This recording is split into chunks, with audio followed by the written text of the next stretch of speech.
Hi, it's Danny Fleming. And Marcus Collins. We never know who's going to go first there. So, I'm always first. with MA Properties. And tonight we have The Lexington Market Review for 2021. We're going to cover what happened in 2021 and also what we think is going to happen this year based on, experience, all that sort of stuff and what we're seeing in the market. But, 2021, whoa, it was a doozy. So sit down, sit back, get a glass of wine, and let's get going. Sounds good. All right, cool. So why do we do these? Well, we figure, look, it's easy to get information and data these days, but it's really hard to make sense of what's going on and to use it to your advantage. So this is why we take the time to explain these things. And we're serious about every data point and detail. And we obsess over the market. A little bit. We're on this all the time, unfortunately. I don't know how many times a day checking out what's going on here and what's going on there. And, and so we have fun with this. So where do we go for information? It's exactly the same place that you can go for information. It's on our website. I have our website open all the time and I'm always in the stats pages. We didn't count it. Here's some icons that show some of the data that we have for towns in the area, 50 odd towns in the area. But I think there's something like about 15 different types of information that you can find on the website. And for each one of those, inventory levels, absorption rates, sales price distribution, things, we have that information for over 50 towns. And in some of them, it's split between whether you're interested in single families or condos or even multifamilies. So go and poke around. It's really useful information, really helps you understand what's going on because you can look at what's going on in the past and what's happening, what the current trends are. But where you go to it is on our homepage, scroll down and there's statistics. So click on that and you go to the main page where all the info's there. Mm-hmm. So what is the 2021 market review? So if you live in Lexington, we will be delivering this, the post office will be delivering this sometime in the first week of February. That is the plan. It's headed to the printers the last week of January. Indeed it is. Yes. I guess what Danny is saying is I'm writing it right now. So yeah. I've got the task of kind of pulling it all together. Get going with it. Right, so, not get going with it. He is going with it and everything, but... Right. Yeah. We just want to make sure that it gets to you as quick as possible. Yeah, first week of February. And that's part of why, we want to give this information now because we're already, believe it or not, the spring market has pretty well already started again. So people are anxiously trying to figure out what happened last year and what's going to happen this year. So this is why we wanted to do this market review and just fill you in on what we're seeing. But you will get the booklet soon and there will be a digital copy on our website as well under community. So 2021 neighborhood sales, that's also another piece of information. It is. Do you want to talk about this one? I have to pull that together as well. Real estate is local, in many cases hyper-local, I guess is the buzzword, if you will. And so what we do every year is we pull together some 20 different areas or neighborhoods in Lexington and give you a snapshot of all the homes that sold in that area. We cover Merriam Hill, Monroe Hill, the Manor. We cover it's about 20 odd neighborhoods. So that will be going out mid-February, that one. I have to do that one after the market view, but we'll be pulling that together as well. And that just fills you in. If you live in those neighborhoods, you've seen it before, and it just shows you what's sold in the last 12 months. In your neighborhood and with pictures of them. So you say, oh yeah, I remember when that house. Wow. That's what it's sold for. Yeah. So that's all there. So expect that sometime mid-February, hopefully. So our agenda for tonight. Okay, I'll try not to interrupt him too many times, but he interrupts me too as well. And no way. I'm smarter than that. I'm way smarter than that. In case you don't know, we're married. Okay, so we're going to go over single family homes. we're going to go over luxury sales, and we consider a luxury sale over $2 million. So that's where, the definition, or where that categorization comes from. New construction. Then we're going to go into condominiums, then into rentals, and 2022 predictions. So let's get going. Let's get going with single families. Yeah. So most of what you see this evening will be a 10-year snapshot, so we can see some trends that go on. And in the market review, we do a kind of, which is about the fifth year we've done it now, we do a kind of rolling 10 years. So we look at the last 10 years. So first thing to look at is inventory levels. And let me explain a little about what that is. So first of the month, we go out and we say how many homes are available to buy on the first of the month. The absolute number is kind of interesting, but what's really important, of course, is the longer term trend. And you can see the 10-year trend here. What you're seeing in that 2012 is the tail end of the so-called crash.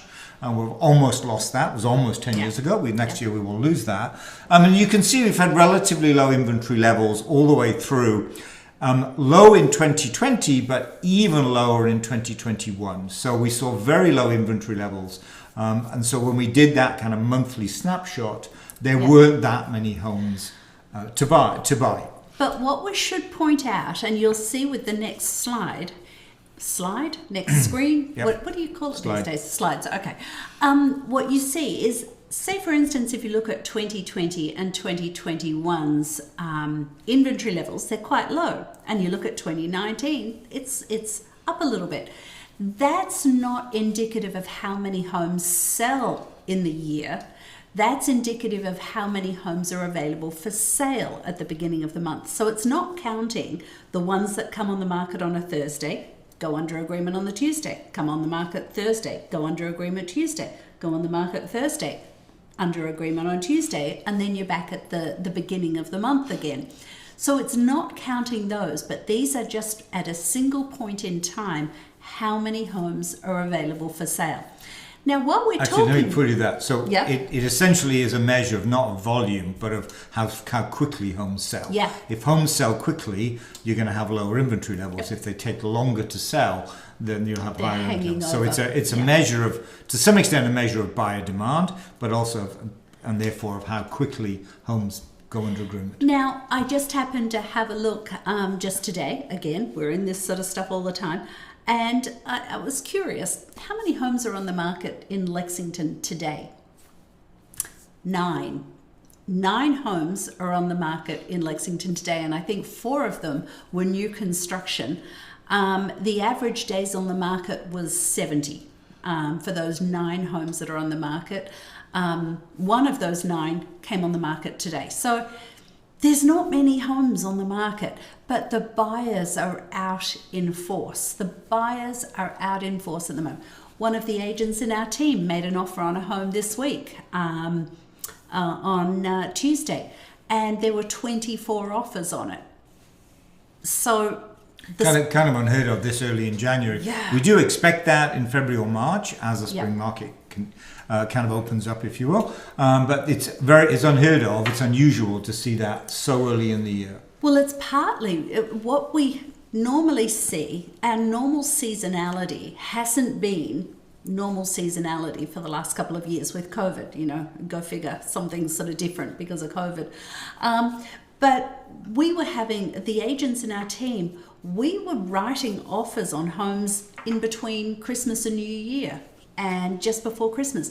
Normally the winter market, probably you sort of see by about the beginning of November, there's not many sellers on the market. The buyers start going into hibernation and they don't really start to come out again until the winter breaks, what we term as breaking. In that, sorry, I'm digressing from stats at the moment, but this is what I'm trying.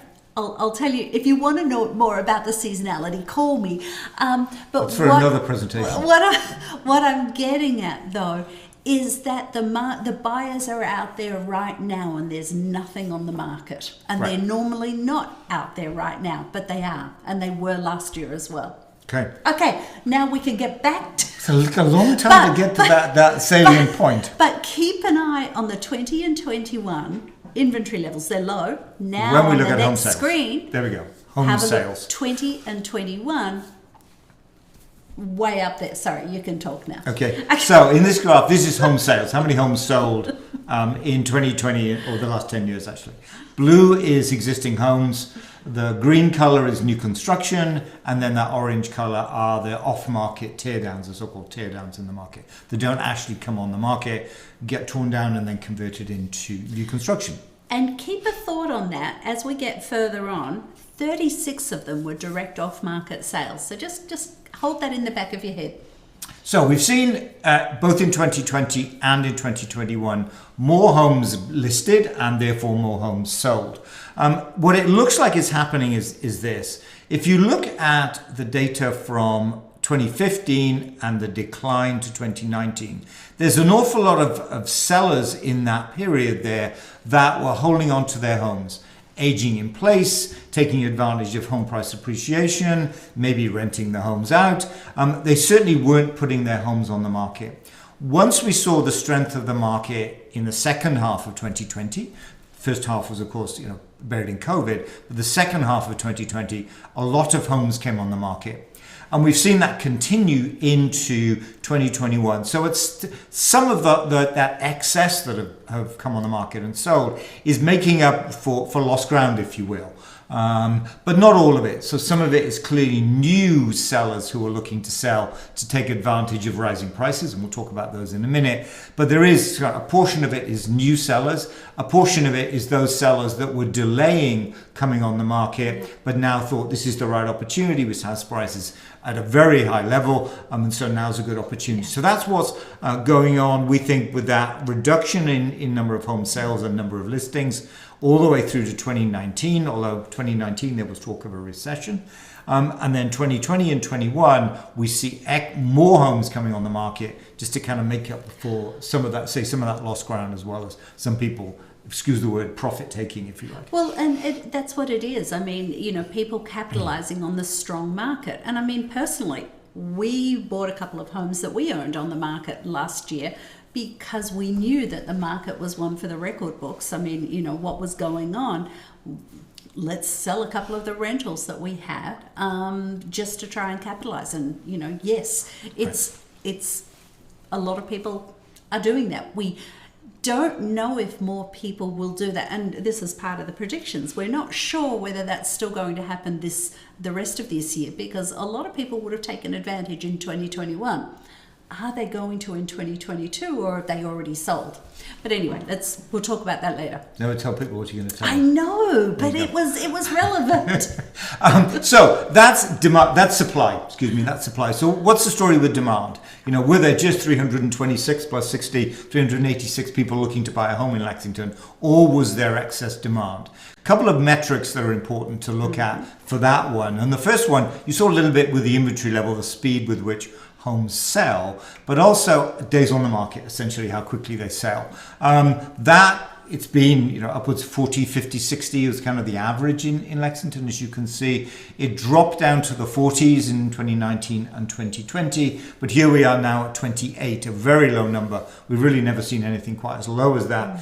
Since 2018, which is when we had almost very few homes on the market, and certainly not enough to satisfy the buyer demand, and we're back in that situation. So low inventory, low days on the market, those two are very closely related. The other metric we look at is the ratio of the sale price to the list price. So imagine a home comes on the market for 1.2 million, sells for 1.2 million, that's 100% sale price to list price ratio. Look at that sale price to list price ratio. Right. 106%. Yeah, on average. Yeah, we've never got anywhere near those numbers. We're always in the high 98, 99, dipping into 100 really. It never really got much higher than that in Lexington. Other towns different. Arlington, for example, close by, that was always 103, 104%. And their average this year is 109. 109% in Arlington. But 106 for Lexington is a very high number. Yeah, dramatic. And what's interesting, that's the 10-year number. If we look at the last 12 months, two pieces in this graph. The blue bars are the number of homes that are sold, and the orange line is the sale price to list price ratio. So what's interesting is that ratio, started off a little bit slower, but it kept that high number all the way through, in fact, through to November. Not many homes sold in October. That's because not many homes were listed in August. It takes about 6 to 8 weeks to buy a home. But you can see that ratio, even then it dipped to just over 100%. But you can see that carried on throughout the year. Now back to what Danny was saying about the buyers are still active. You can see that there. Yeah. If the buyers had been satisfied and bought by August, then that ratio clearly would declined in the second half of the year. And you can see there, it didn't really do that, except for that October period where there just weren't that many homes on the market. We've never seen numbers like this, and we've been doing this for many, many years, and we've Right. never seen numbers like this. This is Even approach that extraordinary. number. That's Yeah. right. We've got strong supply. We've got even stronger demand, and unsurprisingly, that means home prices increased. The average home price in Lexington now at about 1,666,000. 1,667,000, and then the median price a little bit lower because it takes out some of the skew, 1.55. So that's a substantial rise. In fact, looking at the median, that's a $200,000 rise between to 2020 and actually we were at 1.2, so we saw a $150,000 rise last year too in the median. So it's a big increase in the last 2 years in terms of that price. Some of that caused by a shift in distribution. We'll talk a little bit more about that later on. But some of it just pure price appreciation, that we've got lots and lots of people competing for homes, pushing that ratio up to 106, and therefore that inevitably pushes the price up. So combination of slight change in the distribution, but also true price appreciation. In terms of the number of homes sold, this graph had more relevance last year. We were comparing 2020 with 19. What you can see here is actually COVID. So the orange color, pink color is 2020, and the blue color is 2021. What you can see at this point here, this flattening of the curve, if you're at a different curve, we're flattening here. This was COVID. Very few homes came on the market, therefore very few went under agreement. But as you can see by that kind of May timeframe, the market took off. And so the difference you're seeing here is just a strong market throughout 2021. And by the time we got to the end of December, we were at about parity. This is looking at when homes go under agreement, not when they sell, because I want to take away that kind of 6 to 8 week skew that we would see because of how long it takes to buy a home. So that's why the numbers you see here don't match the number of home sales. This is how many homes went under agreement in 2021 versus the number of homes that actually sold in 2021. So if anybody's looking at the numbers, that's why they're slightly different. So clearly a very strong market, no question about that. Let's turn to luxury. As Danny said, that's 2 million and above. That's kind of an arbitrary number, but that's the number we've chosen. It's quite interesting to look at luxury sales. As you can see, they've been rising steadily since the low point, if you like, in 2018. But the number of sales has risen dramatically, in 19 to 20, but even more so in terms of 20 to 21, both in terms of new construction, which is the green, and existing homes, which is the blue.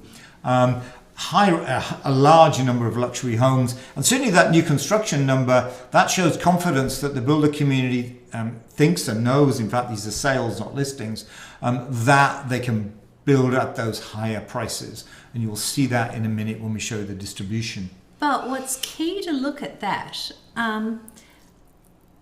to me it's key because you just heard that when homes came on the market, on average, they were selling at 109% over the asking price. 106 over the asking price. You corrected me. I know, 9 in Arlington, because you were wrong, darling, that's why. What can I say?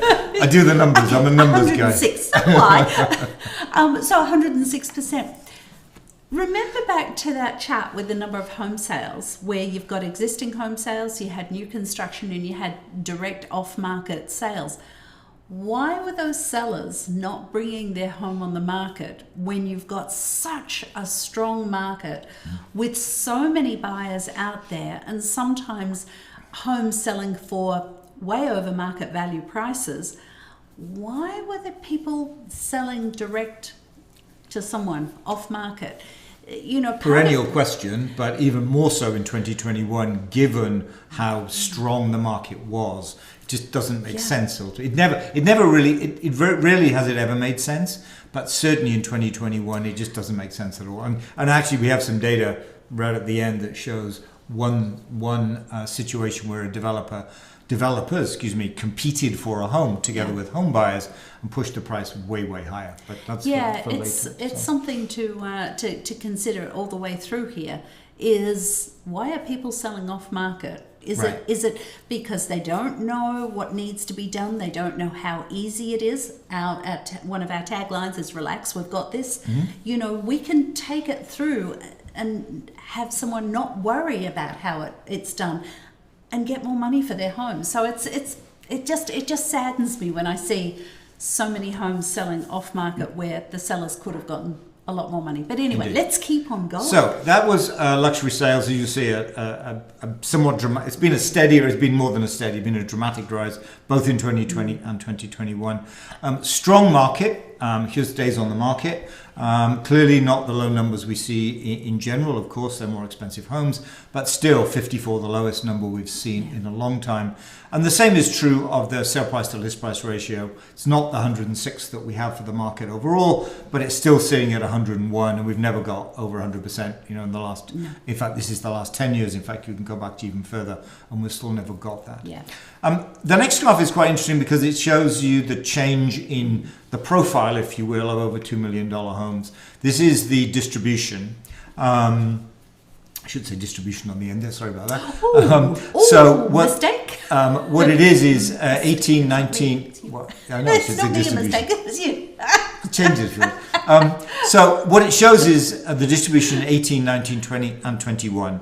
And what you can see is more new construction, more luxury homes, coming on the market, hence, the higher the numbers.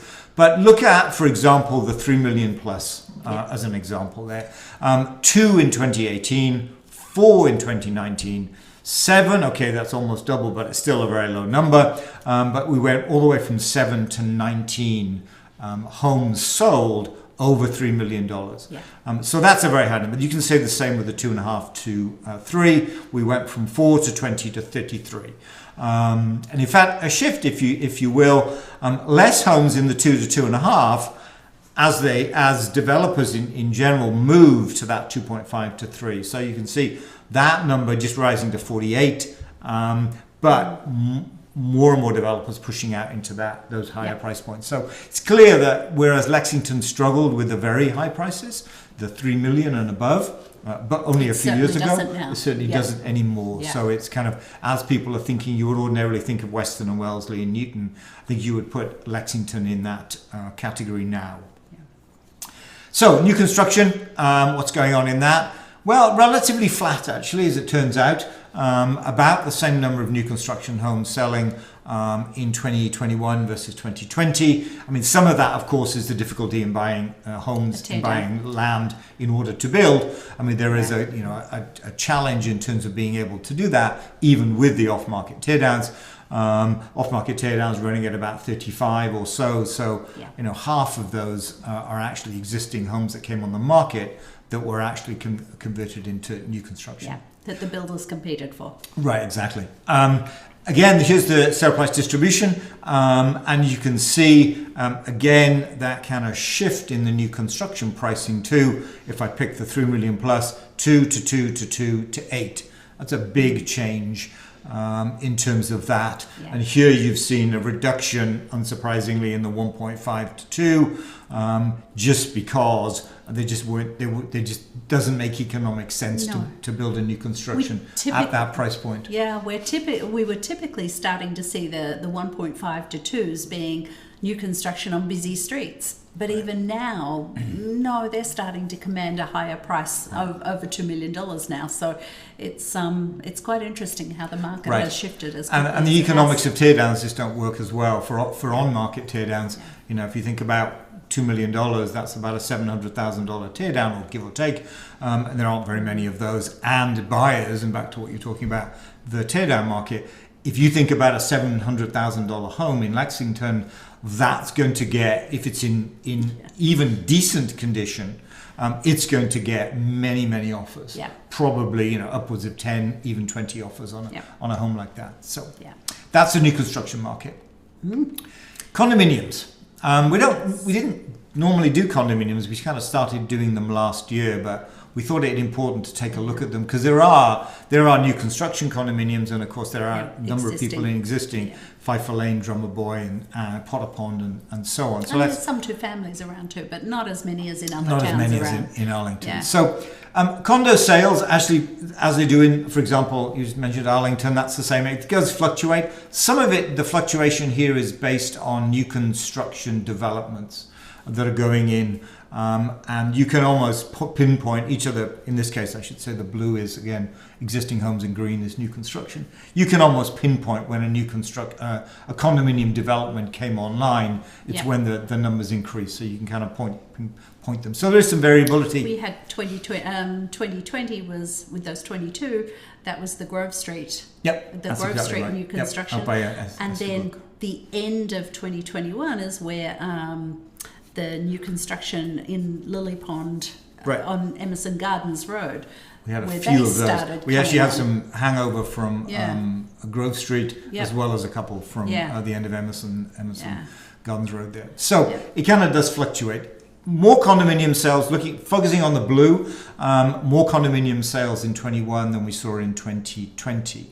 But if we look at the sale price to list price ratio, 101 still, it's more than 100, but nowhere near what we've seen in the single family. Single families. Right. And part of that, we all sort of understand that during COVID, our requirements, what's important to people started shifting.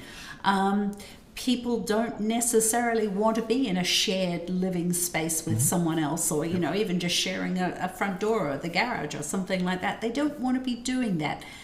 And a lot of people, with the fact that they're not necessarily having to go into work every day, if they have $1 million to spend or 1.2 or something like that, and they even less than that, and would have considered a condo in the past, well, maybe I don't need to be as close into Boston. Let me take that money and go and buy in Groton or somewhere where it was less expensive and they could get into a single family house there. So we're sort of seeing that general migration that we're seeing around the country of people starting to reprioritize what's important to them in where they live and how many offices they have at home and how, the outdoor. That's impacting the condo market. Whether that's going to come back. Before you go there, what I was going to say was thinking maybe not going quite as far as Groton, but if you come back a little bit to Acton, a strong school system in Acton, the average sale price list price ratio for a single family in Acton was 106%.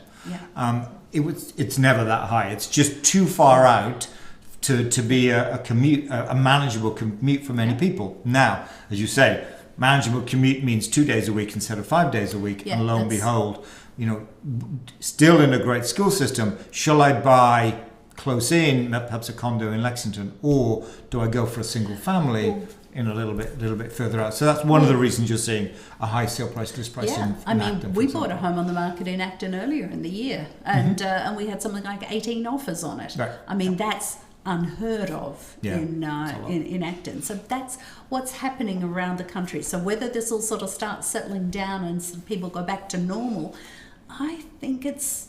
Anyway, we're going to talk about that. I just want to talk about what's going to happen.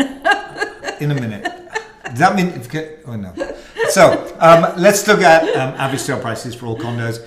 It declined, but we had less new construction this year than we did in 2020. And that's why we see that average sale price decline. It's really been skewed by the lack of new construction, and new construction condos in general sell for a higher price.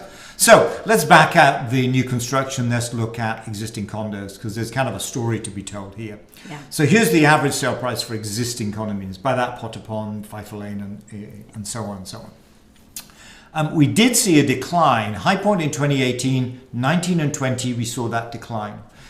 Two reasons behind that. Certainly 20 was because of COVID. The shared, but also, if you think about environment. the average price here at about 700 or so, it's very comparable with the average price of a condominium in Arlington. But given that most of the condos in Lexington are in developments, most of the condominiums in Arlington are in two-family, the condo fees are, when I looked at these last year, about double in Lexington than they are in Arlington, the average condo fee. And so there is this dilemma, I think, for buyers. Do I move into Lexington, pay the $700,000 price tag for a condominium, and have to pay on top of that $500, $600, $700 a month condominium fee? Or do I pay a similar price for the condominium in Arlington, but lo and behold, I only have to pay $250 a month in condo fees? So those are that COVID as well, of course, but that was also one of the reasons why we saw that decline. And especially with the fact that Arlington's school system is increasing on an annual basis. It's Yep. you know, it's in the top tier now, Yep, no in the question. top tier of schools. So, Right. you know, before Lexington had the school system that was that additional pull. Yeah, they still get a pretty good school in Arlington. So that's a lot to do with that too. Right. Yeah. Having said that, that was kind of what happened in 1920 and 21. Of course, as you can see, the average price for condominium rose, you know, from $600 or $700 to about $800, to about $100,000. So we have seen an increase in prices after falling prices. And so it's still got, you know, it is over the high point of 2018, but it's still nowhere near as strong as a single family home market where we just have seen just, you know, continual rising prices. So condominiums. A quick look at rentals. We just throw them in just to see what's going on. It's a more interesting story in other towns. We will talk about that in a moment. Rentals, they're roughly about the same. We saw a slight decline in 2020 in terms of the number of homes rented, but it's coming back to, but slightly less than we saw in 18 and 19. What's interesting is if you look at the number of rentals in Arlington, next town over, that was dramatically higher than it had been in prior years. And what's going on there is sellers essentially, or homeowners, making a choice. Do I sell? Do I capitalize on the high prices by selling? Or do I capitalize on the price appreciation by putting it on the rental market? And so there was a combination of those two. Some sellers, of course, put their home on the market. Some decided to put their on the rental market. But a large number put them on the rental market. Right. Yeah, large number put them on the rental market. We've not seen that in Lexington. We just haven't seen that the sellers making that call. So we've just not seen that. And so we've got, you know, roughly static numbers. So that's why it's interesting, but it's interesting when you compare it with what we've seen in some other towns. Rents have started to rise. They've been relatively flat for a number of years, as you can see. They've been in the kind of 3,700s, the average rent. It rose slightly, but really not by very much.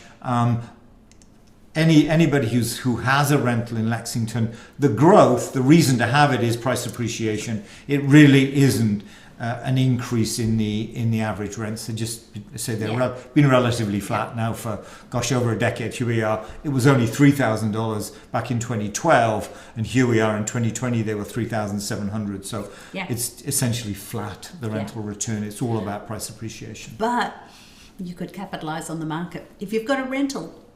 We took our own advice and we sold a couple of our rentals because of that. And you know, it's all about the market being one for the record books.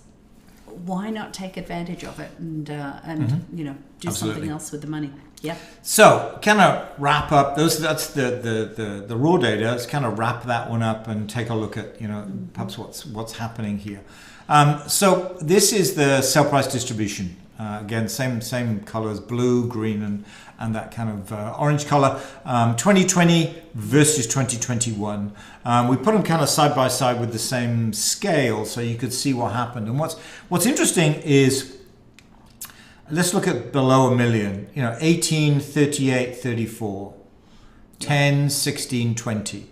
So we've seen a lot less homes sell below $1 million in 2021 than we saw in 2020, which is interesting. Some of those have moved into the $1 million.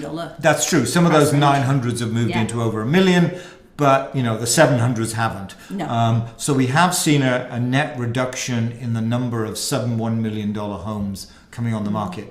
And what's interesting about that is that that's a very strong price range, I should say.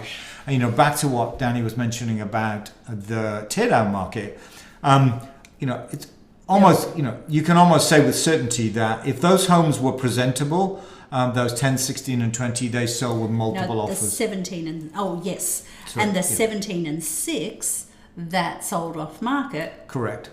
Yeah, could have clearly, got a lot more money by doing that.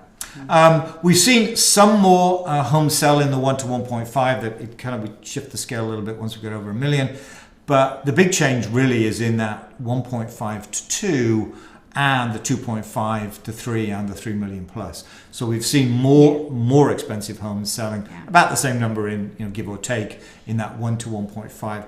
Quite a large band, but in that 1 to 1.5 band. So that's kind of the distribution shift we've seen. And some of that price increase, of course, is a consequence of less expensive homes selling and more expensive homes selling. So when you look at the average and the median, that's not all price appreciation. Some of it clearly is, but not all of it. Yeah. You need to factor in that skew, that additional skew that we've seen. It's always been slightly skewed, but it's that skew has been increasing as more and more expensive homes come on. And this year, less expensive homes came on. So read that sale price increase. It's not all price appreciation. So kind of buyer beware to some extent with that percentage number.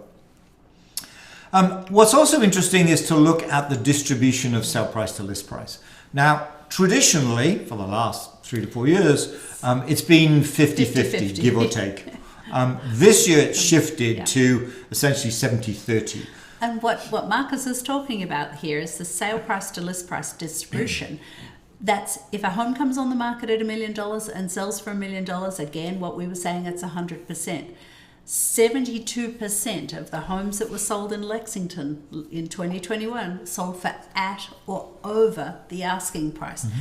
That's an awful lot of really happy sellers, because when you think about it, when a home sells for over the asking price, well, the sellers can go away and sort of think, wow, there's all these buyers really want to buy my home. They've fallen in love with my home just as I love my home.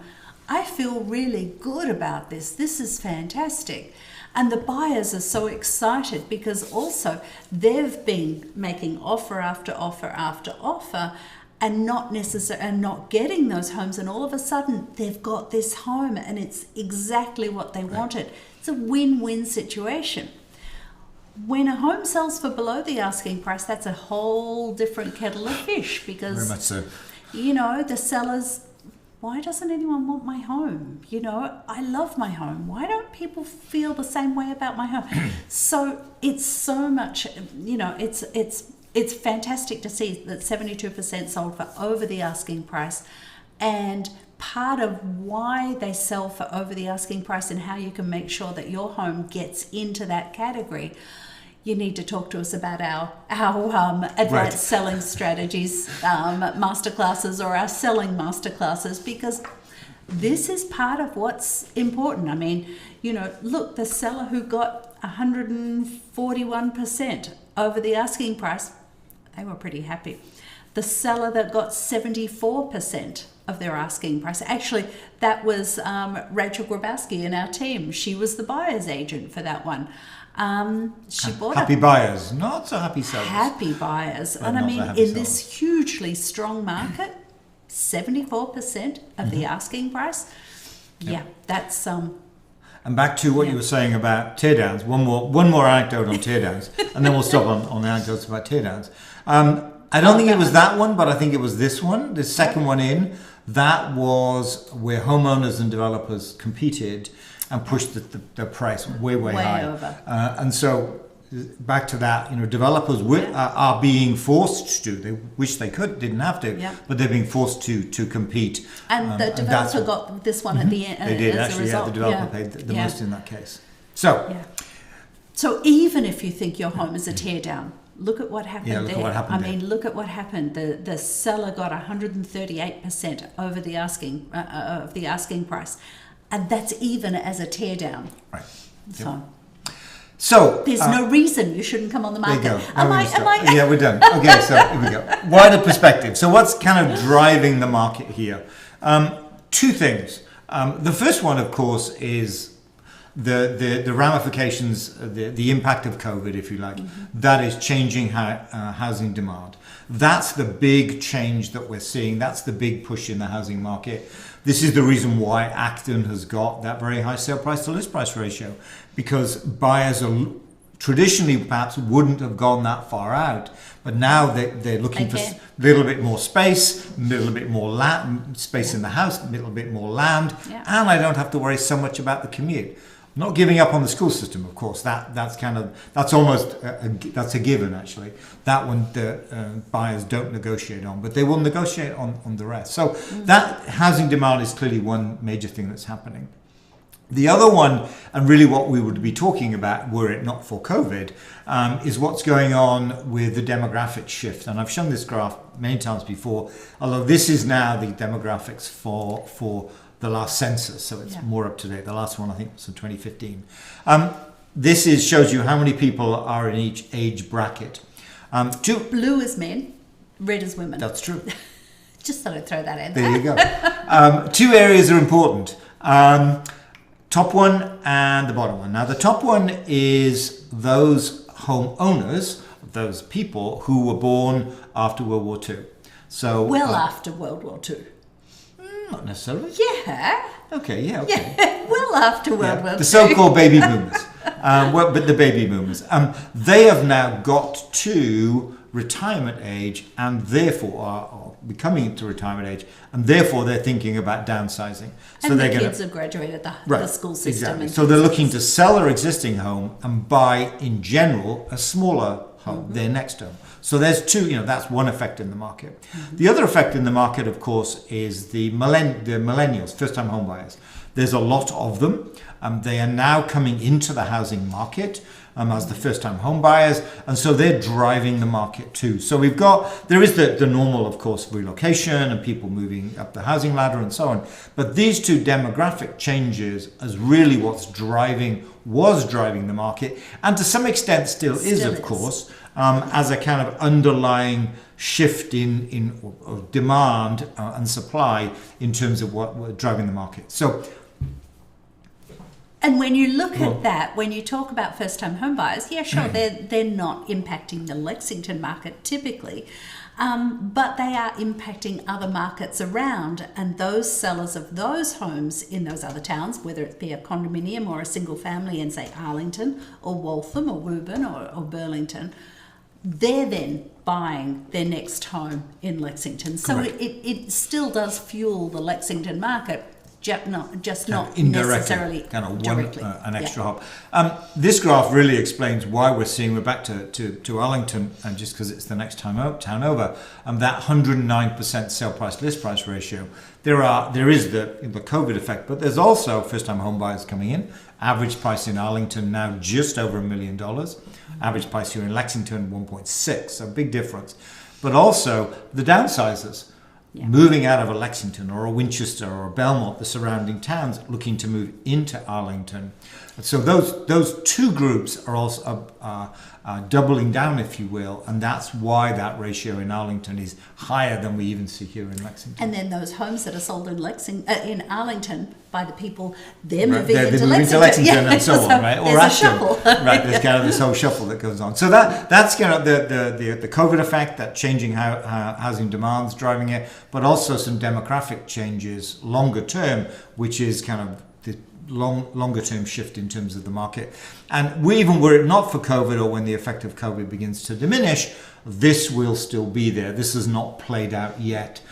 You can see that with the millennials. There are more in the 25 to 29 than there are in the 30 to 34. Those 25 to 29s, many of those are going to be first time. So this whole thing hasn't played out yet. So that will continue as we look at the next decade or so in terms of the housing market. So that's a positive picture long term in terms of the way the market is going. We should look at interest rates because there's so much talk about interest rates. So let's give you what the predictions are, what the actuals are, the blue, and what the analysts think what it's going to do in 2021. Buyer beware here. We've been tracking this for a while, and they're not very good. Now, I guess it's hard to do, otherwise they'd be accurate at it. So, let's see how it plays out. But today, anyway, been tracking it. We've been including these in masterclasses in these mortgage rate predictions for probably the last 3 or 4 years. Mm-hmm. Yeah, they're not very good. No. So who knows what's going to happen with them this year? I think what's clear though is they're rising. But the reason I put this in is to kind of give you the perspective. This goes back to all the way back. He says to 2009, all the way back. We're still almost the lowest we've seen since 2020 and 2021. So it's not like we're going to see a dramatic increase in mortgage interest rates. At least the predictions say this. Maybe it'll get to 4%. Okay, well, that's fine. 4%, we were there in 2014, 2015, 2016, when the market was very strong. So it's not going to get to a level, at least, as best we can see, that it begins to have a major impact on buyers' ability to buy. That's the important thing. Right. That's the important It may have some impact. It may kind of bring down price appreciation a little, or the sale price list price ratio. Maybe they can't afford 106. Maybe they can only afford 105. Well, time will tell. But it's certainly not going to have a dramatic impact on the housing market. It's still not a huge difference, Right. Yeah. So, should we skip over the predictions or not? Oh. So, predictions. Do you want to go first? You want me to go first? Okay, normally Danny goes first on this one. Well, I'm just saying, who do you want to go first? Okay. So, no, I'm going first. Okay, there we go. I knew that was happening. Well, I've already talked about part of it all the way along. Reiterate what you already said. So, I'm out sort of seeing sellers all the time, and our team are working with buyers all the time, and we're working with buyers. I don't think we're going to see a difference in the market at all from what we had in 2021. I just don't think we're going to see that difference. The buyers are active now. They're out there. They're looking to buy. There's not much on the market. They aren't buying homes that are overpriced or have some fundamental issues with them. So 9 homes on the market. Yes, some of those are new construction and they're not quite ready to be purchased yet. But there are some sub $1 million homes on the market, but they're overpriced, and there's some challenges with them. So it would be foolish to think that the buyers are so desperate that they'll buy anything. They won't. That's clearly not the case, because the buyers are educated. They go week after week after week looking for homes to buy in the price range that they can afford. So if something comes on at a silly price, they're not going to touch it. But I think based on what I'm seeing with the number of sellers coming on the market, there's not a huge flurry of people getting ready to come on. I mean, yes, we've got some lined up coming up in the next month or so, but there's not a huge flurry of them. So I think we're still going to have low supply. Our inventory levels are not going to increase dramatically enough to squash the buyer demand that's there. But there are so many buyers still out there that haven't bought. So again, this market, at least for the foreseeable future, maybe it will change in June or July or August. We don't know. Don't know what's going to happen with the fall market, but I think the spring/summer market is going to be very much some of the same of what we had in 2021. In fact, and this is where, again, we take our own advice, we're getting one of our rental properties ready to come on the market to capitalize on that again, because there's so much more. Anyway, that's what I see is going to happen to the market. Yeah, that's what I see is going to happen. It's going to continue on how it is now. If you're thinking about selling, do it now. So we saw an increased number of sellers coming in the market in 2020 and 2021. Clearly, that didn't satisfy the demand. No. There's no question about that. That high sale price to list price ratio is where, even with increased supply, demand outstripped supply. All those buyers in 2021, they didn't all succeed. Oh, no. All those prospective buyers, I should say, didn't all succeed. So there are still a large number of buyers in the market, potential buyers in the market, who haven't bought yet. 24 on a home this week. There you go. So 23. There's 23. One was successful. 23 were not. Yeah.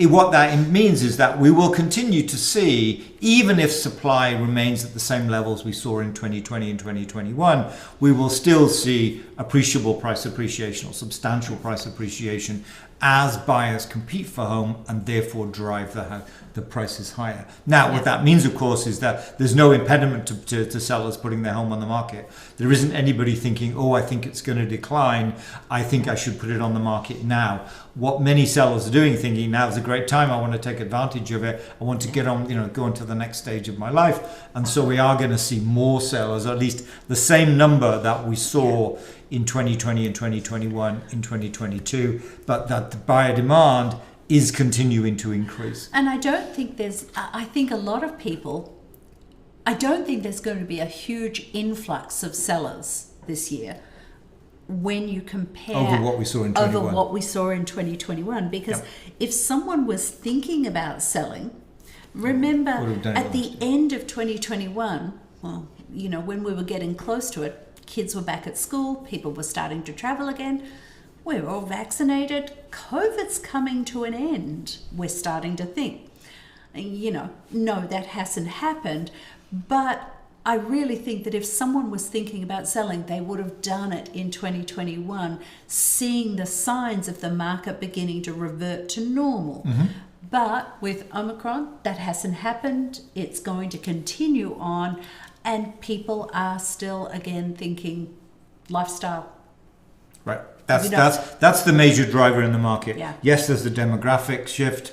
That's been there all along. Yeah. But the reason we've gone from 101% sell price list price to 106 or 109 in Arlington is because of that changing lifestyle, and that hasn't played out yet. No. Maybe it will, sometime in second half of 22, early 23. Maybe it will eventually, of course, play itself out of the market. And we'll get back to that demographic, that underlying demographic shift that's kind of driving the market. But that's not going to happen in early 22. Yeah. If it does, it will be much further out. Yeah. That has a long way that has a lot to play out. Because I think most sellers, if they were thinking about selling, they would have done it in 2021. It's true.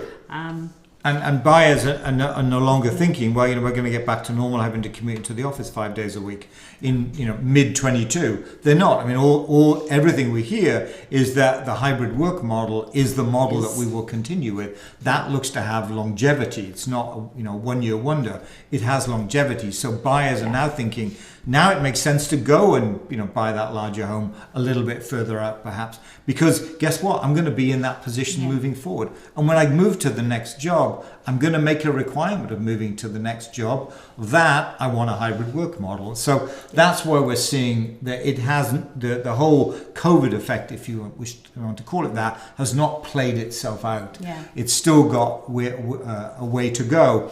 And that's why 2022 will be a strong year for sellers bringing their home on the market, getting those high prices, and for buyers, it's going to be a tough year for buyers, of course, because there's so many of them. But they are going to be out there in force looking for that home that meets their new requirements. So, strong year for 2022. I think we can say that with some certainty. How strong will depend on how many homes come on the market. How long it lasts continues into 2022, because typically our fall market is a lot quieter and a lot more depressed. It's a lot less energetic than the spring market in each year. So what's going to happen in fall? We may well revert to that kind of more seasonal model that we've seen previously. Oh, I can talk about that now? No, you can't. No.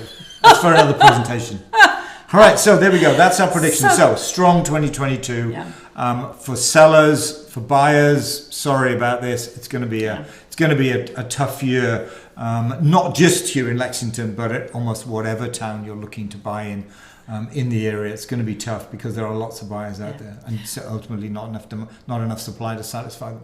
So why do we live stream to Facebook and Twitch and YouTube because that's who we're And streaming then it's on to our, right tonight now. put it on our blog afterwards too. Yeah. Why do we do this? Because we think that our clients deserve to be the smartest people at the closing table. We want the folks that we work with to know exactly what's going on with the market. Right.